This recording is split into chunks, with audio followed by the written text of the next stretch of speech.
Ladies and gentlemen, Oh, shit. it's whiteout season. It's week 1.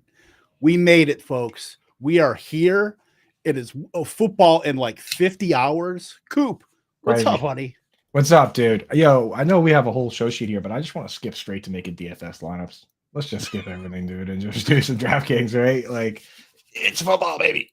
It's football. Yes, we are transitioning from it. I mean, it's still technically best ball season because the Puppy 4 came out yesterday. I think BBM is still in like its last like couple percent to fill, and some other drafters and they're gonna hit their overlays, but like it's DFS season now. So if you want to just go right into it, because we're sickos and we want to jump right into everything. Let's do some DFS stuff. Do you want to let's talk just a little week 1, and then let's just make DFS. Let's that's what I actually feed. Yeah, we'll do a little bit. So week 1, man, I just want to let's skip right to your favorite matchups, right? Like, what is the best matchup, and especially in the context of DFS, where that's where the money's made. Give me an obvious one, Kev, and then maybe we can talk about some of the kind of sleeper games to pick from. I mean, obvious. If we're not talking about the island games, main slate. I mean, Chargers and Dolphins. That's like has to be you're starting everybody that has a pulse that's going to be on the field in that game. I would say if you have to think about it, I guess Gerald Everett would be like the only guy you're maybe have a question about. But other than that, you're starting all the pass catchers. You might be starting Johnston, but you're starting all the quarterbacks. You're starting, Eckler. You're starting Raheem Mostert. You might sneak in an HA in there if you're really desperate and you got hit hard by the Jonathan Taylor bug. But this game might just shoot out. I mean, we're looking at the second in the main slate, 47.5 point over under right now. Or I'm sorry, actually live, it's 51 now. That's what it opened at and went up 3.5 points. The real question is Jalen Waddle, man, because like that, I love, especially in cash games where it's just, you're not trying to win a big tournament. You just need the safest, best possible players.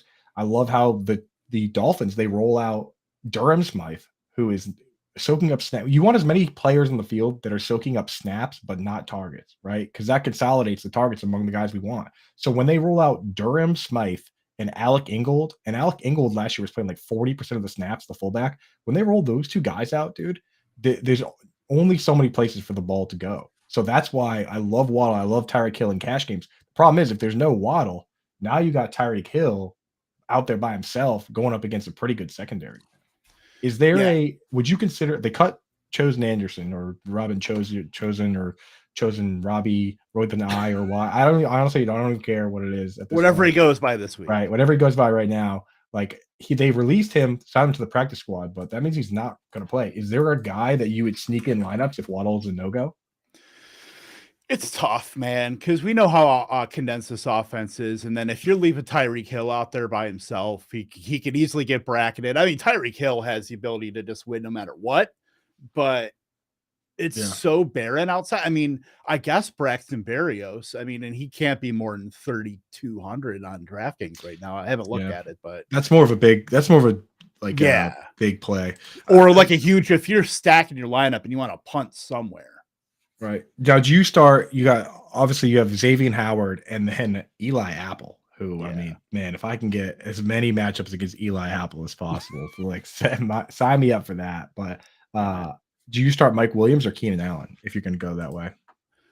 I mean, geez, I know the big play potential Mike Williams. I think I'm still starting Keenan Allen though. I'd have to take a look at the price difference between the two. Let's pull it up right now. Because we're talking. Just get it on the screen. And real quick, but while we're doing that, Philly Mike OG in the chat says, "Please help. I have Kenny Pickett, Jimmy G, and Anthony Richardson. Which two do I start? If this was a single QB league, I might in one of my single QB leagues, I have Anthony Richardson, but I'm starting Jared Goff in the shootout game with the Chiefs.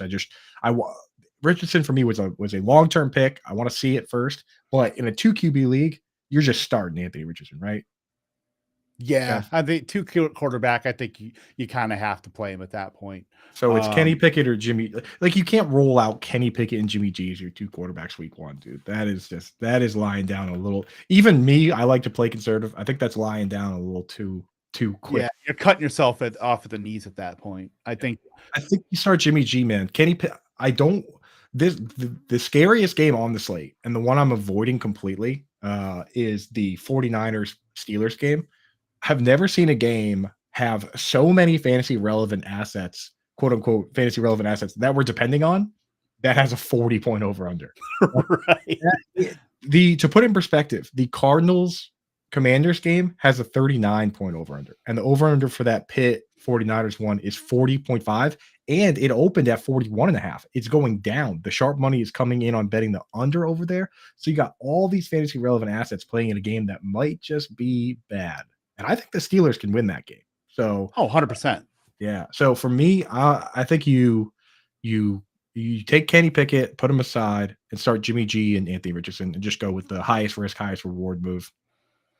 Yeah, I like that. And let's pull up the DraftKings here. So we've got this pulled up for the Fantasy Football Millionaire, million of first. Obviously, Can you zoom a little bit, like control plus sign there? We don't need all that other stuff up there. Yeah, let me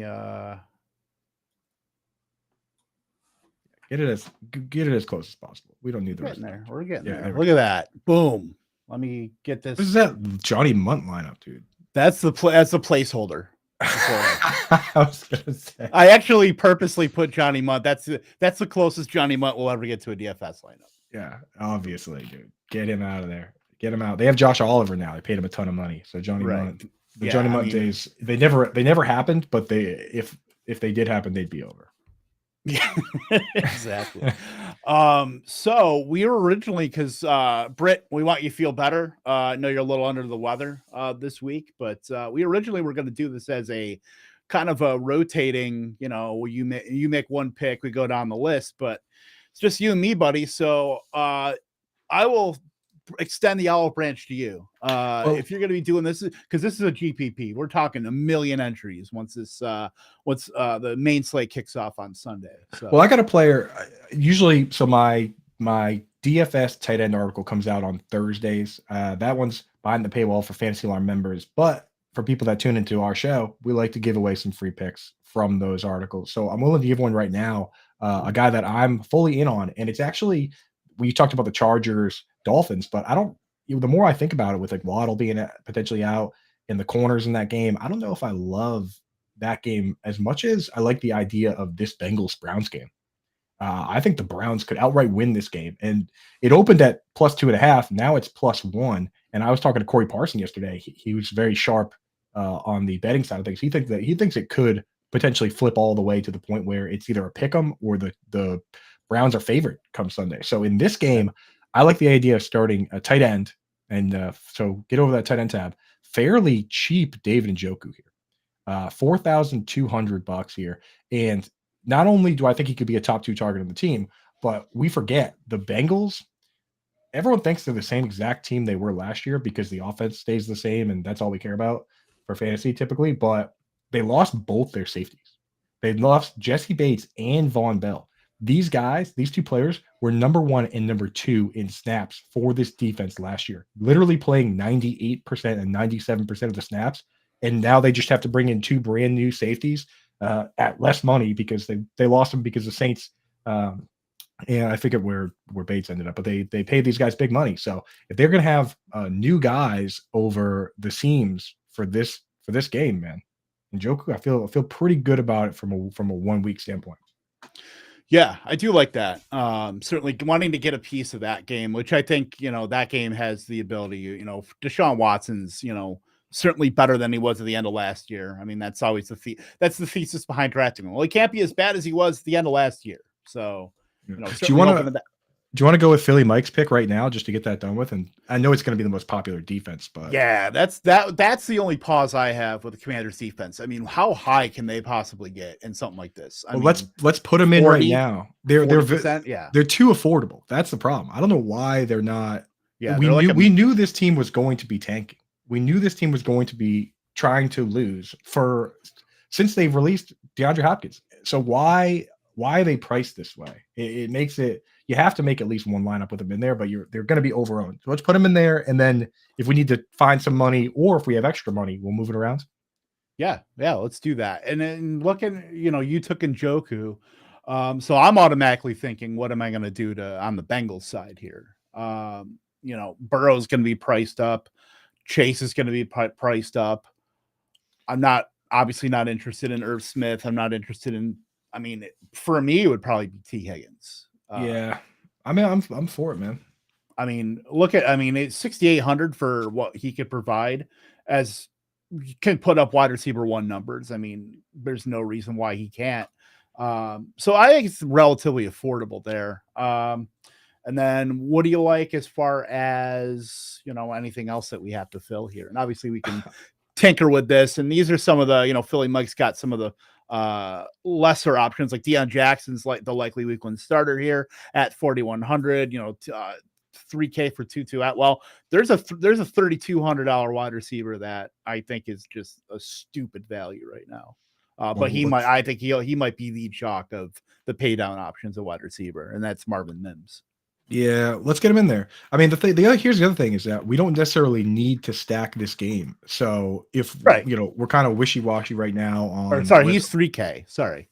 Yeah, he's free. So we're kind of wishy-washy right now on whether we want to put T. Higgins in there. Well, let's have him in there, and then if there's another game we want to stack, then we can always adjust. I don't have any. There's a couple games for this particular one I don't have any interest in. I already mentioned 49ers Steelers. No, I'm done with that. Cardinals Washington, only starting Washington defense from that game. What do you think about Brian Robinson as a correlation with that defense? I just don't like the fact that he doesn't catch passes. This is our GPT. He was catching passes and out there running routes in the preseason. That's the one kind of saving grace where he might get more than, more than we thought. No. I just don't. Not in this particular one. We want even. The thing is that the corollary of this team's just going to dominate the other team, and they're just going to. Teams don't really just use one running back in those situations anymore. It used to just be like, okay, we'll just run this guy on the ground. If they go up big, we're going to see like Jarrett Patterson and whoever else is down that depth chart. So Chris Rodriguez. Yeah, we want a shootout where it's like back against the wall, and it's like Eckler and CMC and we want the shootout games, man. So let's what about this Rams Seahawks game?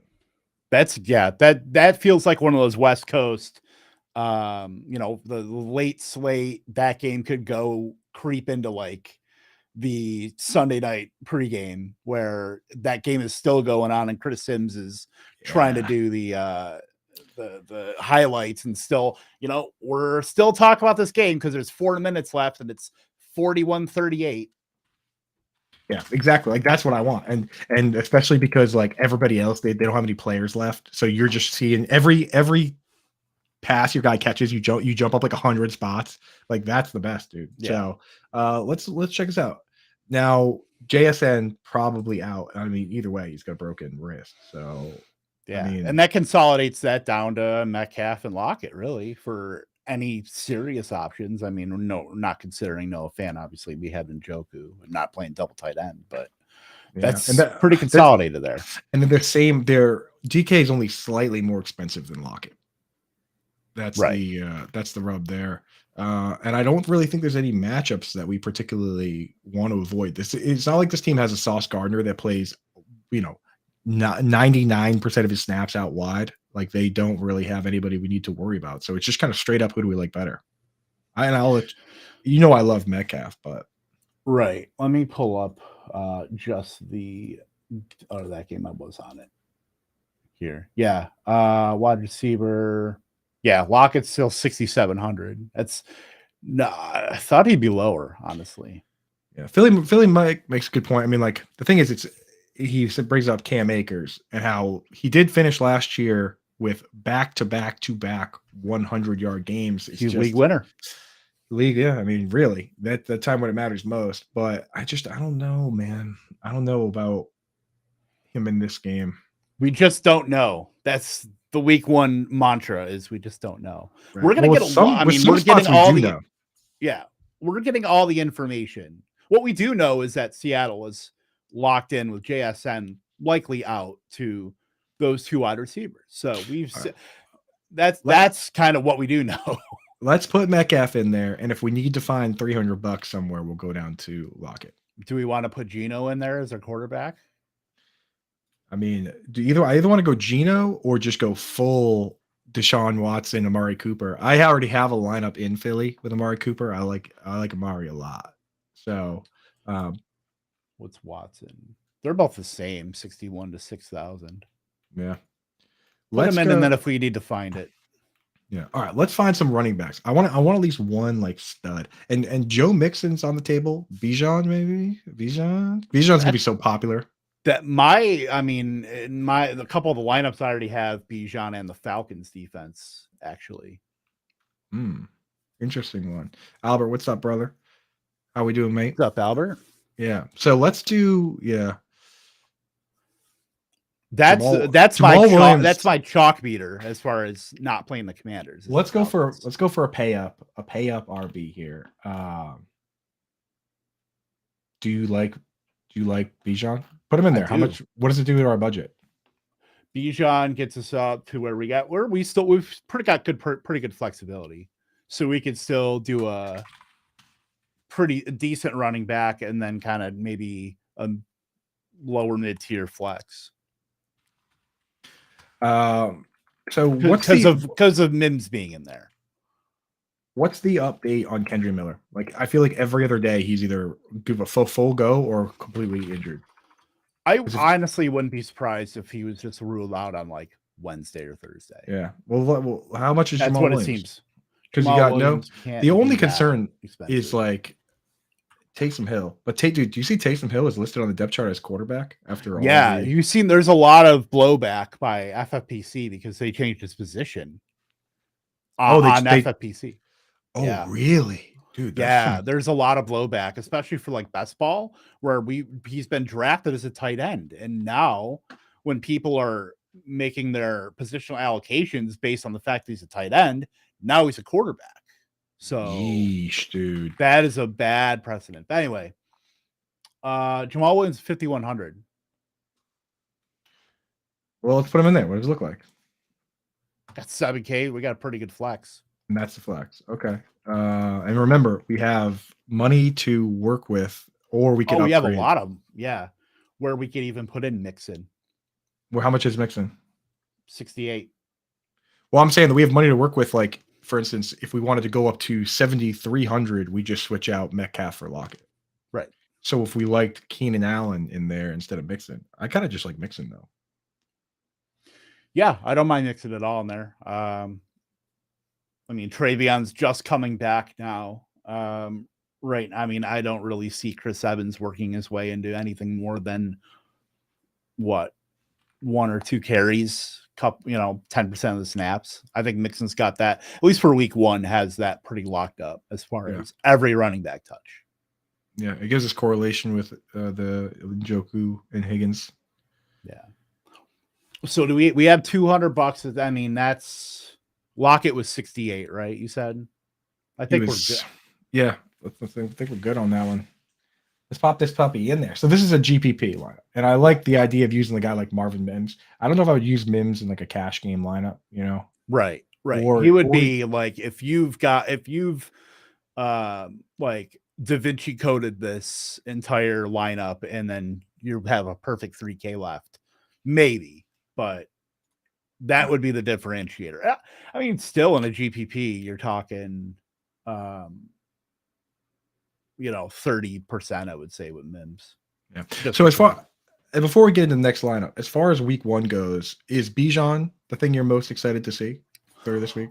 I'm excited. Yeah, that's actually one of the games that I'm very excited about. And no, really, I actually am. Just because I want to see how much Tyler Algier is going to work into the backfield there, knowing that the Falcons, obviously spent massive draft capital on a running back and then spent up a second runner to get Matthew Bergeron on the line. I'm interested to see if they're going to continue the Desmond Ridder pass hike, which he had 6 more pass attempts per game when Ridder was in the game versus Marcus Mariota last season. Because we talked about this on, or at least I talked about on the Flag Plan episode, which you could check out on YouTube. You can check out on fantasyalarm.com, the write-ups. adding like 100 pass attempts, which that equates out to be, if you're adding 6 more pass attempts per game, about 100 pass attempts.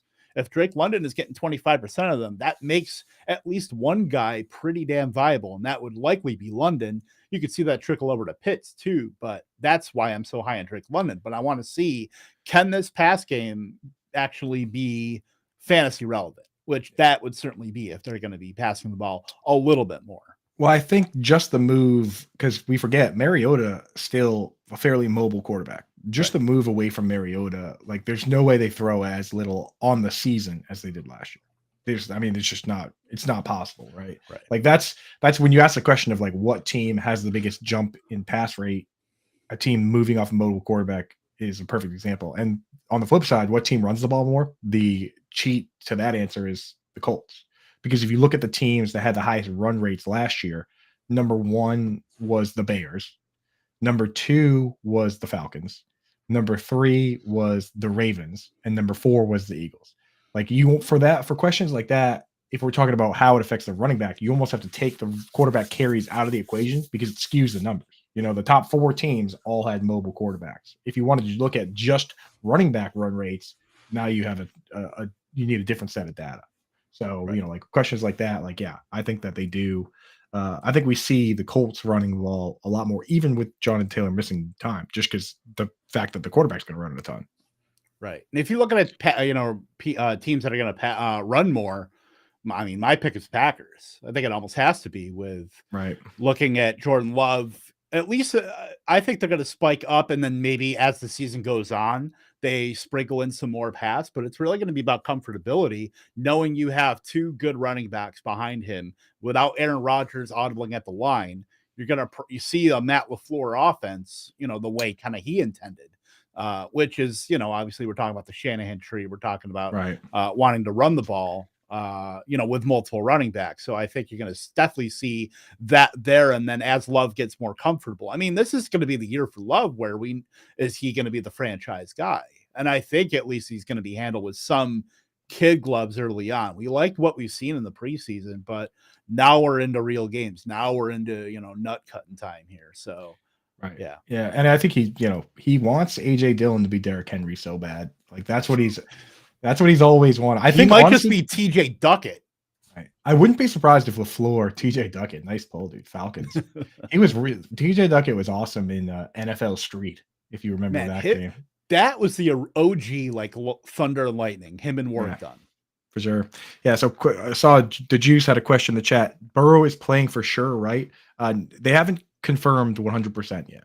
But Zach Taylor did say that he had a very promising day yesterday. He's been out there practicing. So unless we see a setback, then we're assuming he's playing. But yeah, that would certainly affect our putting Mixon and T. Higgins in a lineup. But yeah, 100%. So for the let's do this is the showdown for Thursday night. Yeah, let's get into a little showdown action, man. And the question always for these ones, it's not it's so important to have the right captain, right? Yeah. Like to have the right crown guy. So I don't know. What do you think? Do you want to do a quarterback? Do you want to do Kelsey? Do you want to do Sam Laporta? Do you know what I've been touting the last month or so? When we're talking about week 1 showdown and with the Thursday night game, it's been Sam Laporta all the way through because I think the captain spot. I'm definitely he's definitely in this lineup. You might as well put him in there right now. I think he might be amazing leverage against Amon-Ra St. Brown, against Kelsey, against Mahomes, who, if you're looking at the captain rates, Mahomes is going to carry 50%. Kelsey's probably going to carry 30%. Amon-Ra might carry almost the rest. You're going to look at low single digits for everybody else. Right. Yeah. So if you want a team, with showdown, you're only working with a limited player pool. So how many times is this lineup going to be duped? How many times is a Sam Laporta captain lineup going to be duped? So if we hit the nuts, it's us, and that's it. All right, let's do a Sammy lineup, dude. I feel good about him, man. Like the thing about Sam Laporta, and why I love having him as my I have him in lineups. I'm starting in in my biggest hometown league. I took my QB1 that I drafted was Anthony Richardson, and my tight end one was Dalton Kincaid, and I'm not starting either of them. I circled back with my last 2 picks, and I took Goff and Laporta, and I'm going to start Goff and Laporta this week, which crazy business. Not starting my own tight end one and QB1. But the thing is, it's a long season. Those are season long picks. The moment the draft ends, I stop looking at it in terms of like, these are my guys, and I picked them in this order, and that's how I have to use them. Now you go right into matchups in a 54-point over under game. Hell yeah, dude. Sign me up for that. And Dalton Kincaid, that should be a good game on Monday night, but he's going up against a good defense, right? And they're both rookies, so give me the guy that's got the better shootout potential. And also Thursday night games are fun. But the whole start your studs mantra, that only really applies to the top, your top 4, 5, 6 picks. After that, there's not that big of a difference between, where you got guys, and matchups are going to matter for your flex, for your wide receiver 3. So don't worry about who you drafted where. Just worry about giving yourself the best shot at winning this week. Exactly. Yeah. So we got Laporta in there as the king, which means you still got to put. I think you still got to put Mahomes, no matter what. Yeah, and Kelsey too. Why not? I mean, well, the thing is, when you use, because like if we had used Kelsey as the captain, that would have cost $1,800. You save $6,000 by putting him in a different spot there. So by starting somebody crazy as the top dog, you can kind of maneuver around. You've got optionality. You got a lot of flexibility to pretty much put in almost whoever you want.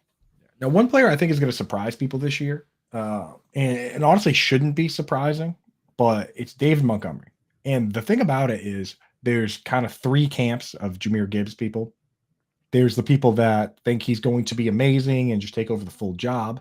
And then there's people that admit that David Montgomery will have half the job. And then there's people that, say he's a rookie and he's the backup. I fall in the middle group, and I think a lot of people do. Most people do. And when you have a quarterback like Jared Goff that has 0.0 interest in running it himself, and you have a offensive line like they do, that with Frank Ragnow and Penei Sewell is a very good offensive line, and you have a bunch of weapons that aren't necessarily red zone threats. Like, we love Amon-Ra St. Brown, but he's not particularly big, not particularly fast. Like, he's not – we saw last year, people talk about him getting tackled at the 1-2 yard line. You could say it's fluky, but you could also say there's a reason. There's a reason that Jacoby Myers doesn't score a lot of touchdowns and didn't score touchdowns for like 2 years straight. It's because he's not built like DK Metcalf, right? You're not throwing 22 end zone targets to Jacoby Myers the way you did DK Metcalf last year, and you're not doing that with Amon-Ra St. Brown either. Amon-Ra St. Brown straight up said, we need somebody that can go up and get the 50-50 ball. He said that himself, right? When they talked about like DJ Chark and Jameis Williams, and that guy really isn't there right now. So as far as goal line goes, don't be – people are like, oh yeah, David Montgomery's not going to score 17 touchdowns like Jamal Williams did. Don't be surprised when he does score double-digit touchdowns either, though. So, right, yeah, and St. Brown has to be so efficient with his yards after catch because of his ADOT is so low. So now you have to introduce, he's got to get through another whole level of the defense to be able to hit a nut outcome. I mean, he can get there on targets and catches. I mean, he has. Don't get me wrong, but when you run such a short ADOT, you have a larger kind of minefield that you have to weed through to hit the ceiling outcomes. Bingo.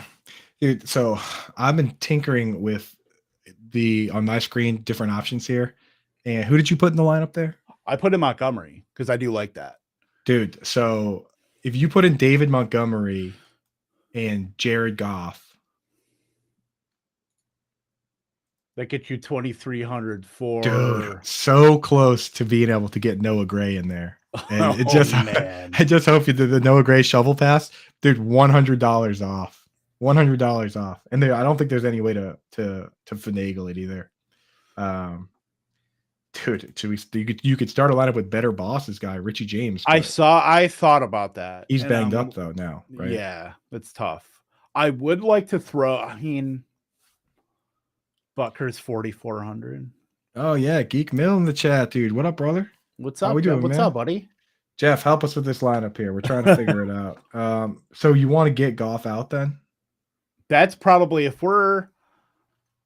Yeah, I would say Goff might be the guy that we can take out of there. Chat, what Chiefs wide receiver you guys like? It is don't say Rashee Rice. Well, because the thing was, they already came out. So we have to use some deductive reasoning here. Yeah. Sky Moore is the guy. We know they said that he's going to be playing every snaps, every 2 wide receiver set. Unfortunately, MVS is, I guess, a guy. He's probably gonna. Well, that's. I mean, he's going to be out there. They came out. They came out and said Rashee Rice and Justin Ross are going to be package only players. Yep. Kadarius Toney's banged up. Richie James is banged up. I mean, as lame as it is, does that make MVS a value play?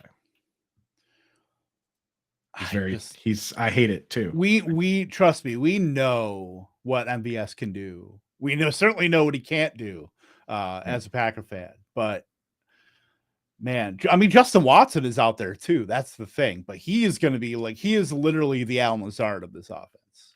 He is the run block du jour. If we got points for run blocking, Justin Watson would be a lock in the star. Yeah. I don't know. I hate what Chad, how do you guys feel about kickers? I know we wanted Richie James, Philly, but I think we're not touching those defenses with this over-under. He's got a knee, Philly, with the Richie James dude. Otherwise, I would 100% love to get him in there. Geek says MVS. No defenses. Yeah, definitely no defenses, but not in this economy. And the kickers aren't even cheap, dude. Right. Because Bucker's 48, I think. Yeah. 44. Riley Patterson's, and I'm not touching Detroit's kicker either. You know what the sad thing is? You want to know what's sad? CEH might be a consideration. No. I mean, I'm just saying because we know he's going to get run. That's the thing. Sad. He'll probably score a touchdown, dude. And honestly, I'd rather lose than win money with CEH in my lineup. Ain't that the truth? Give me MVS and give me. I mean, dude, you start the most. We already have Sam Laporta as the top guy, so we could start. Marvin Jones. I was going to say, I'm looking at it right now. The opposite wide receiver. I mean, it's either going to be him or Reynolds. MVS and Marvin Jones. The fact that we put Laporta at the captain means we can do whatever. We don't have to worry about. We don't have to put in Ty Freifogel or Craig Reynolds. But you know that Josh Reynolds is going to score a touchdown too. Of course, because you got to look around and see who's going to be the guy that scores, and then everything's out the window. Brock Wright, no, anything but that. No, James Mitchell, no. Well, they lost. I mean, McKinnon is moderately interesting, but.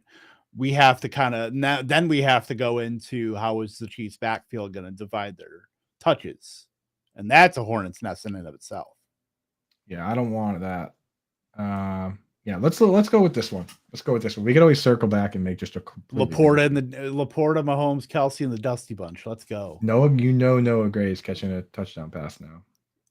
It's sealed in stone. It's written in the stars because we put this in our lineup.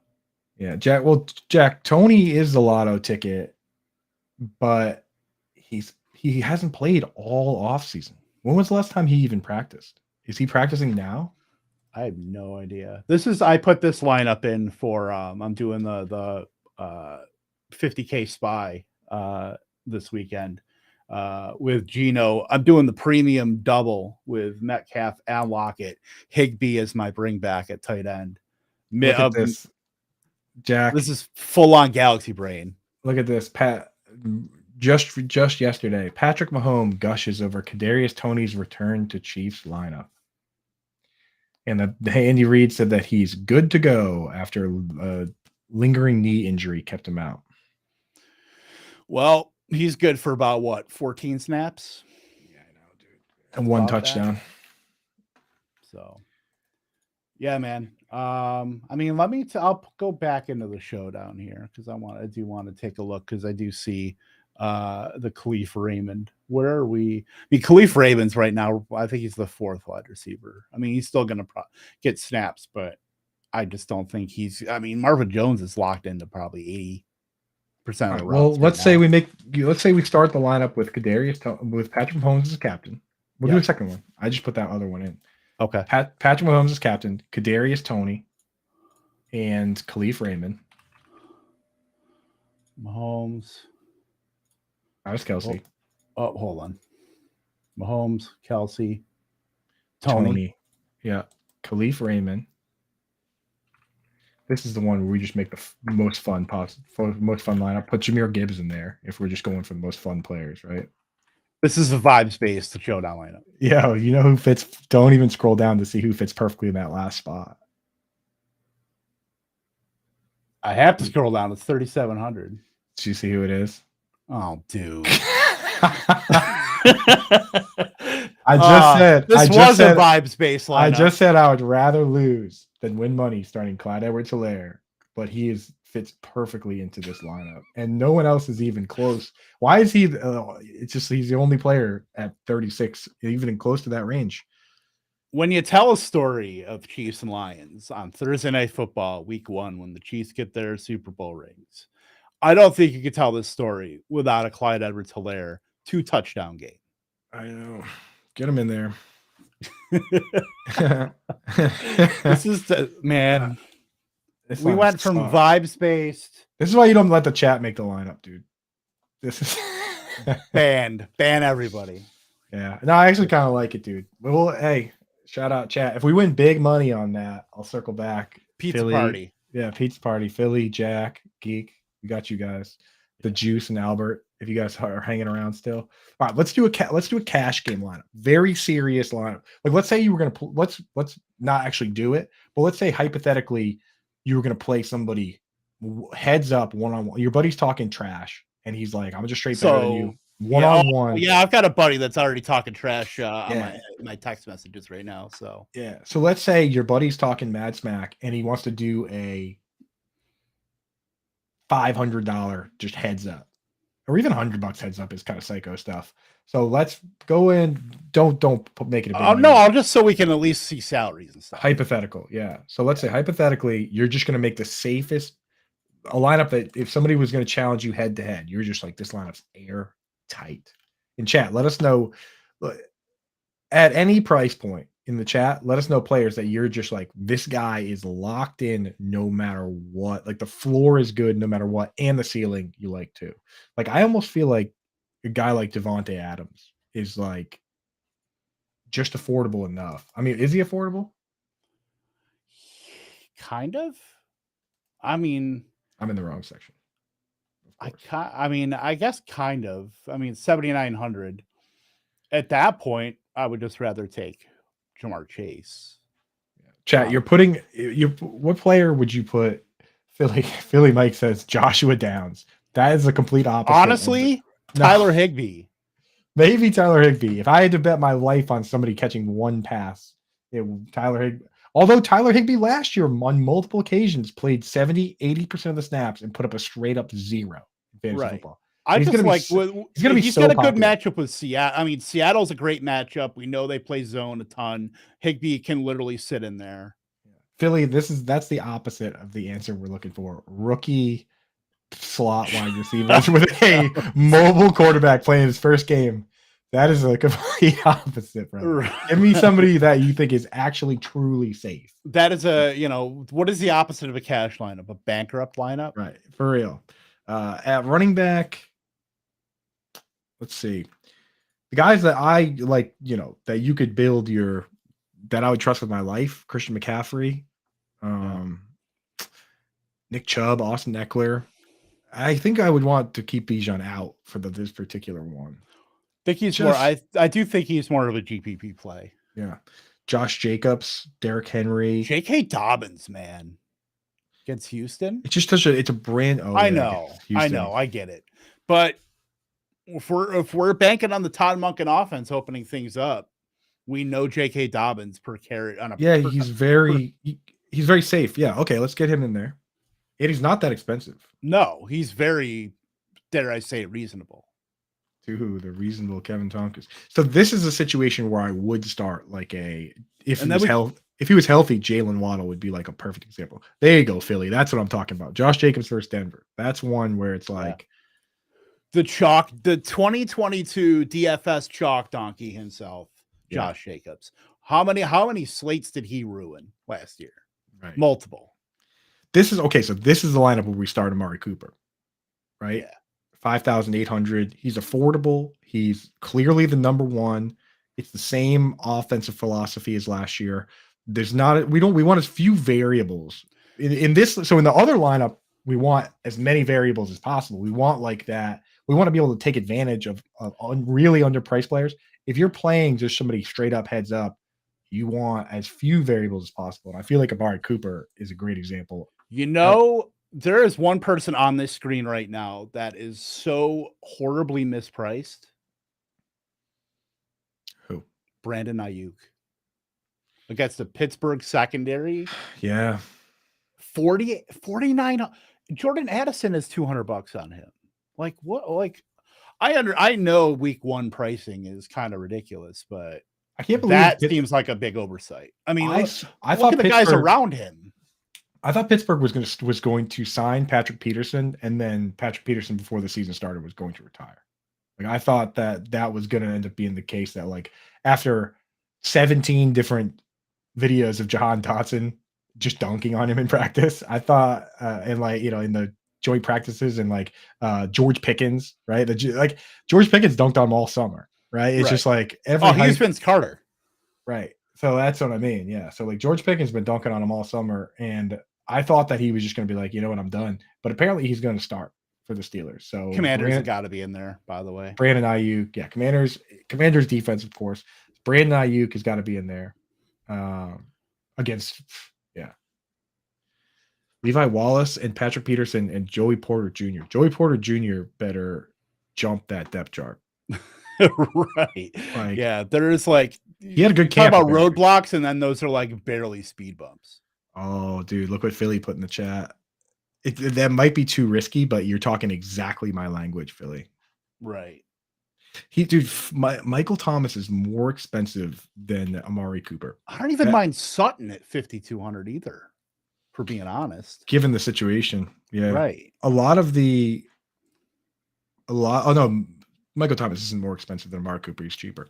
A lot of the books this time of year they make adjustments. They took down the odds for Jerry Jeudy, but they also took down the odds for Cortland Sutton. Yeah. Meaning that money was coming in on the over.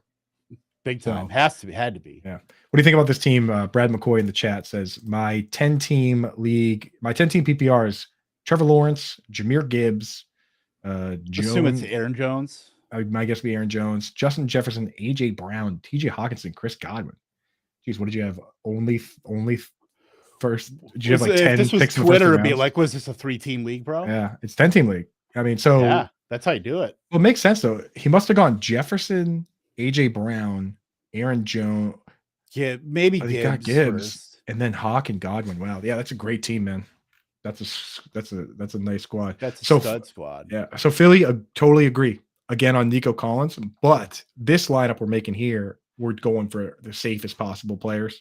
And Nico Collins is more of a GPP play, in my opinion, where it's like we don't know who it's going to be in that offense. We don't know if that offense is going to be any good, but I mean, at he'll be low owned, right? 100%. And Philly, just like I talked about earlier with the Dolphins, this team is using the same philosophy. It came from the Shanahan coaching tree with the 49ers, where he says, I'm using the fullback for 50% of the snaps because the benefit of Kyle Juszczyk in the run game, in the pass protection scheme, and also honestly catching a couple passes here and there outweighs the need to have another weapon on the field.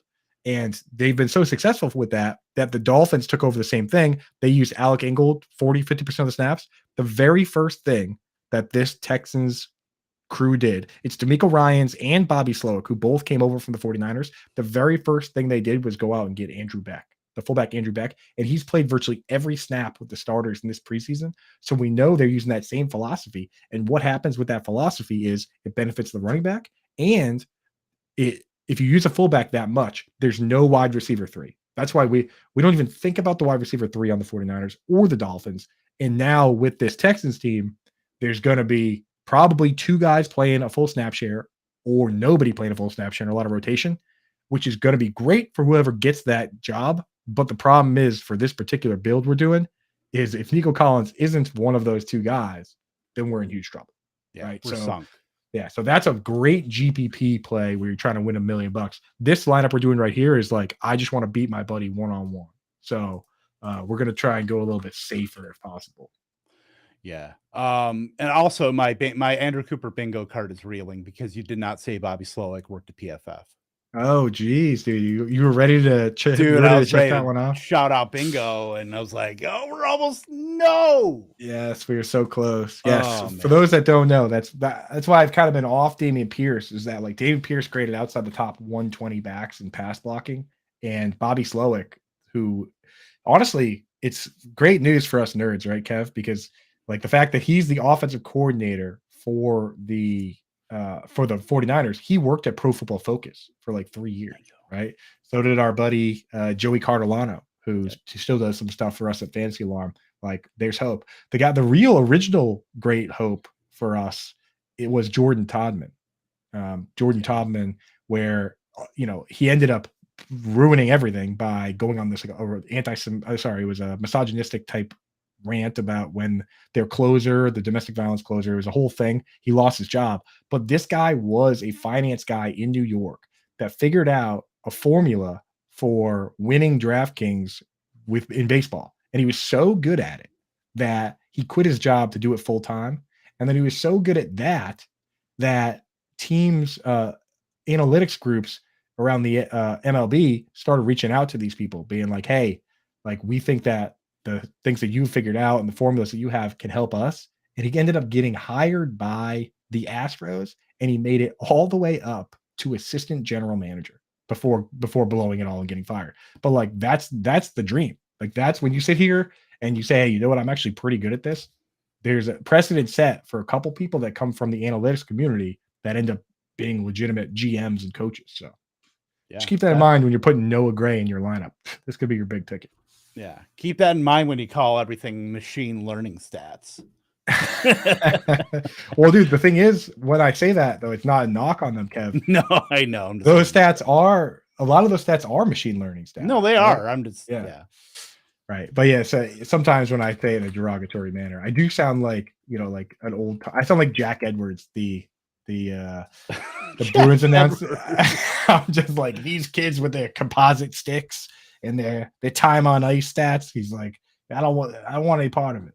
Right. It can't measure heart. It can't measure heart. All right. So we got a quarterback, wide receiver, and a flex. We got 5,800 on average that we can spend here. There you go, Philly. That's a potential one. What do you think about that? I mean, we do have the moving part here, of course, is Baker Mayfield. We want as few moving parts as possible, but I mean, Godwin. Yeah. I mean, we're getting talent at prices that they shouldn't be right now. Like, we're getting bargains on talent. And Minnesota's defense is dog. The problem not in a good way. The problem that I want to do here, though, that has me pause a bit, is I want to have at least one stack. Well, I want to have one stack between a pass catcher and our quarterback. And if you look at our lineup, Brandon Ayuk, we're not going to start Brock Purdy in this one. Not against Pitt, right? Right. We're not going to start Matthew Stafford with Tyler Higbee. No. Are we going to start Deshaun Watson? I think that's still risky for what we want to do here. I think so too. Start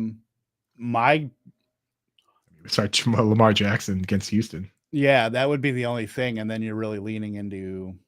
Then we have to go super cheap with other. And it's kind of a negative correlation too when you're talking about what we're expecting out of this offense with Todd Monken too. Yeah, dude. And that might have been a positive correlation last year, but now that we know what we know with this, how this offense is going to turn into. Dude, for a GPP, Zay Flowers only $4,000. Yeah. Sam Howell versus Arizona. That's a GPP play, I think, Geek, because I like the idea, but it could be bad. Like, who knows? That game might just be terrible. Any other week, I would be touting Jalen Hurts and Devonta Smith, but they're in New England. Ooh, Philly, Gino. That's What where about like Trevor Lawrence versus the Colts? stack them up with like, I mean, because what's Ridley at? Ridley 6,500 is pretty affordable. Let's go, let's go Lawrence and Ridley. Yeah, and if we got to pay down, we could do Christian Kirk. Yeah. I think if we go Ridley though, we have to start somebody who sucks. Yeah, because we can always take somebody out. Maybe. What about Christian Kirk? Down. Let's see. Yeah, what's Kirk at? He's 5,600. That's not even that much of a discount, really. Honestly. I mean, I'd rather have Ridley at 65 than Kirk at 56 if we're being honest. But dude, the players are so bad when. No, I know. That's what you got to weigh too. Washington. By the way, Washington survivor pick. I think I do like that, Jack. I do like that. I'm willing to do. The bigger the tournament is, the more willing I am to take risks in the early rounds, right? And the other thing about Washington is their schedule is brutal. So like if you don't use Washington like right now, when are they going to get a chance to use it next? Yeah, like they play. Not only are all the teams in the NFC East awesome, but they also play the AFC East. Right. And like even just going, they have to go to New England. So what should be the easiest game from that group might not be that easy of a game. And then you play the Dolphins, Jets, and Bills. That's going to suck. You play the Eagles twice. You play the Cowboys twice. You play the Giants twice. Also on that schedule is the 49ers, the Seahawks. There's like not a lot of wins in there when you start breaking it down. You know, it's like Cardinals, Broncos, and then from there on out, the schedule is bad.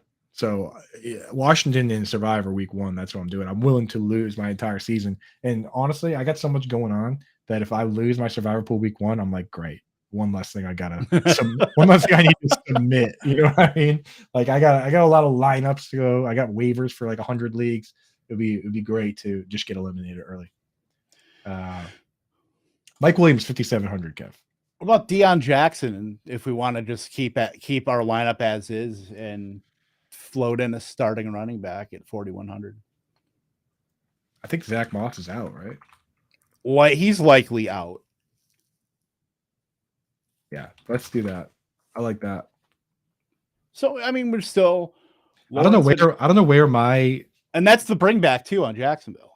I'm not the biggest, stack hungry and needing a bring back on there, but at least if we were going to bet on this game, it's not a bad bring back. Yeah. Speaking of betting on games, Kev, I want to ask you while I got you here as a Packers fan, this Packers-Bears game, so much hype around this Bears team and Justin Fields and trading for DJ Moore and all this stuff.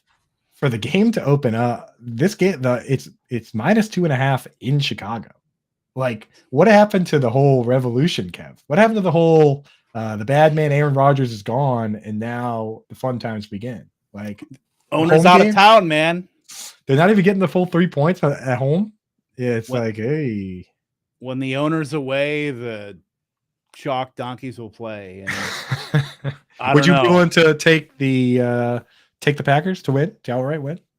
I'd take them outright to win. Yeah, I think in this game. I mean, I think it's gonna be clearly close. I mean, the line's what we're looking at right now. It's a pick 'em basically. Right now, you can enjoy the season that I had the last couple of years as a Patriots fan, where like the expectations are so low now that you just sit back and when you do win a game, you go, right? You're like, all right, you beat the Bills. You're like, that sucks. I don't even care. Like, I know we're not winning anything, but I'm like, I don't really care. And it's like, oh, I thought you guys were good now, right? Like, it's a different type of trash talk now. It's all house money now, right? We already got all the trophies, and we're like, oh man, I thought you guys were good now. We're still better. Is that what's up? So yeah, exactly. Those are become funny games. All the pressure is on the other teams now.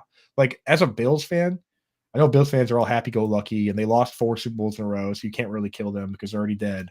But right now, their back is against the ropes, right? Like, the seat is so hot, and the need to win immediately is so, like, it's so palpable that, like, personally, I'm in on Dalton Kincaid, but if he were to just be a complete flop and they were to trade up in the first round for a guy that did nothing, as a Patriots fan, I would sit back and be like, "Oh man, you hate to see it."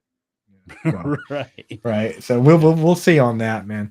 Anyway, all these Philly Mike OG, I might just go back through the comments and take all Philly Mike's guys that he just named, like Raheem Mostert, and make another Just to make a GPP Philly team. Mike lineup. He's got a big G. Yeah, Philly Mike's got a nice GPP picks there, so I might go back and circle back on that. Anyway, thank you guys for joining us, Jack, Philly, Manny, the whole gang, Geek. Thank you guys. We appreciate you guys, man. This is the last lightning round before kickoff. So, Kev, anything else you want to say to the folks out there before we get going? And next week we are dissecting actual football versus rampant speculation we've been doing all offseason.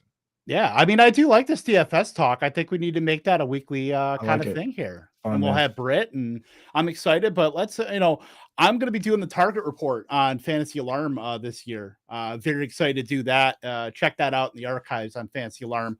Obviously, put out the understanding and importance of targets and target share and all the wide receiver metrics that go into that. So that's kind of like a nice primer. But Coop, I know you're doing a lot of stuff, obviously, this season. Just today, keep an eye out today. Right after this, we've got the Fantasy Alarm, the Alarm Fantasy Football Show. It's me, Howard, and John and Pemba. And then right after that, I'm finishing updating our Week 1 rankings, and I'm gonna have my tight end article, just the last yin and yang update. Those are both gonna the yin and yang is gonna be free. The rankings are obviously for the members behind the paywall. So we're gonna jump. We'll catch you guys next week. Good luck with all your lineups. Hit me up on the Discord, on Twitter, on the next show with any questions you have, and we'll get you all squared away for this year and for the first week. So cheers, everybody. Thanks for hanging with us. Toodles.